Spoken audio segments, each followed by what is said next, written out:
Okay, so starting with triangle C, we have triangle GHJ. So let's draw that out.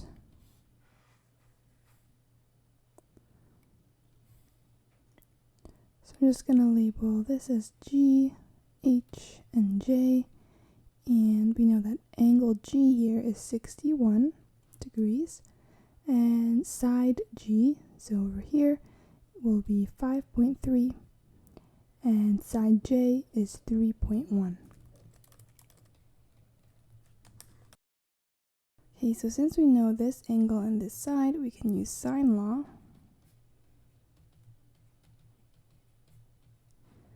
Where we have two of these, so sine of 61 over its side of 5.3. And then we can try and find this angle here, so sine of J, angle J, over its side of 3.1. So now we just isolate for J. So if we isolate for J, we can get sine of J equals 3.1 times this side over here, so sine 3.1 times by sine 61 over 5.3. And then we can find J by doing inverse.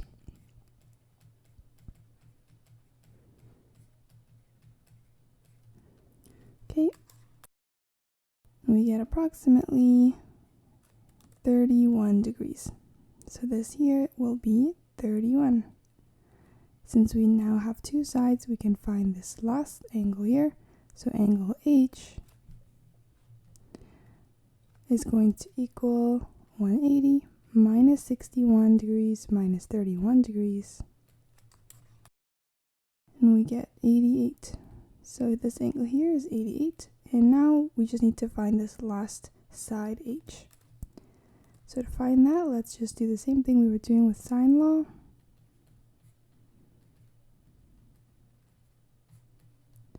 And I'm just going to use the same side and angle, sine of 61 degrees over 5.3, and then sine of what we just found, 88 degrees, divided by our side H. So now we just need to isolate for H.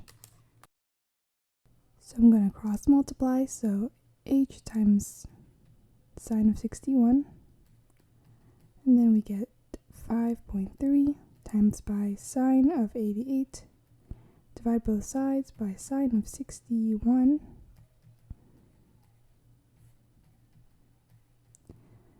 and now we've isolated H, and we get approximately 6.1.